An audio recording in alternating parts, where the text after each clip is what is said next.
Okay, so you'll read the chapter by Saldana, which is really excellent description of how to do qualitative coding, and I know you have some experience doing this. I really want to emphasize that the initial coding that you're going to do in the first, before we meet January 13th, is there's no right way or wrong way to do this. This is really just a first pass at the data. This is your opportunity to kind of do a close read, get back in the game, think about it, and it is going to become essentially a foundation for additional coding that we're going to be doing. So here's the general advice. Have your research question in front of you. Sometimes I actually print it out really big and like tape it on the wall or something so that I remember what the heck I'm trying to find out, because you can get lost in a lot of rabbit holes. You'll break the data down into discrete parts. They're excerpts. They could be between a line or a sentence and a paragraph.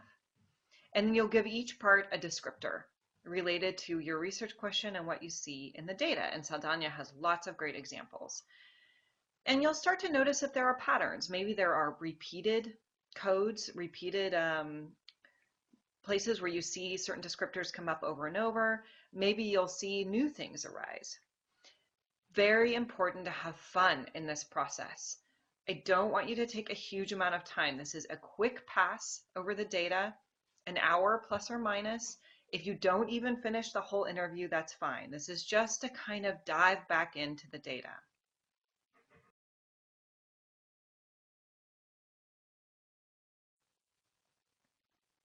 In terms of the nuts and bolts, there are multiple ways to do coding. I'm going to talk about 4 of them, 4 ways, and you can just select whichever one works best for you. And these are 4 ways that are on an actual document, either printed out or on a computer.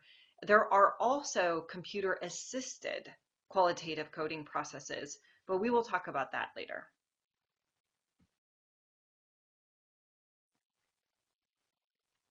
And those 4 ways are using colored pencil or highlighters, if you have lots of colors of highlighters, using notes on the margins, just handwritten, using a table in Microsoft Word or Google Docs or something, and using comments that you put on the side in Microsoft Word or Google Docs. And I'm going to give you an example of each of these as we move along here.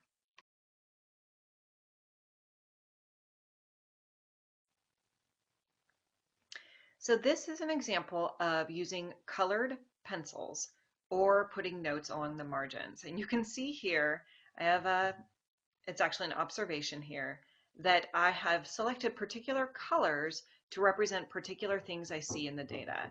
So I've noticed that there's some distributed leadership going on, and I actually have a code for not distributed leadership. There's community relationship building. There's creation of shared culture. These are the things I see arising out of the data based on my research question regarding the intersection of community and community building with student participation.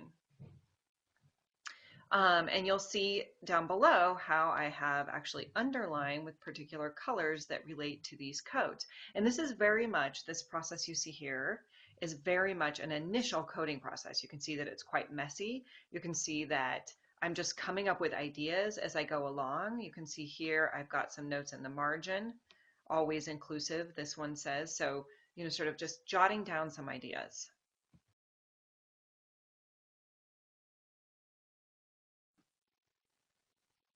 And this just continues the example of using colored pencils or notes in the margins. In this case, I did both, but you can definitely just do one of them. You can see here I'm noting that someone is teaching or doing a teaching demonstration, but I'm still continuing with my colored pencils based on the codes that you saw up above.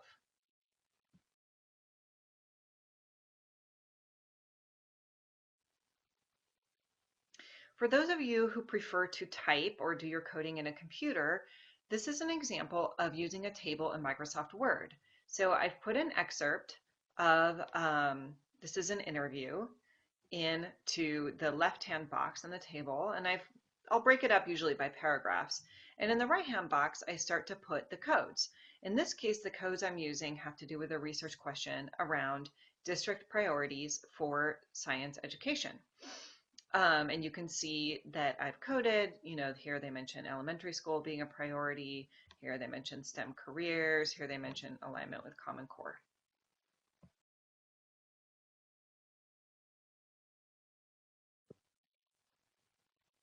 And here's one final example, again, for those who want to actually use the computer in their coding. This is using comments in either Microsoft Word or you can use Google Docs. So here now it's the same excerpt. I've selected a piece of the excerpt and then I've commented that the priority here is elementary education.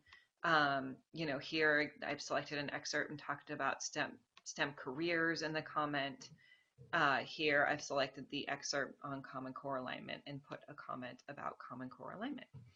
So those are essentially 4 different ways that you can engage in your initial coding.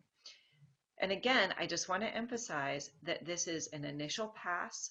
It should be fun. You should be just enjoying pulling different ideas out of the data and not to take too much time. If you end up going really deep and doing a lot of detail, that's fine. Just don't do the whole interview. You may do the whole interview and not go into quite as much detail. Either way is fine.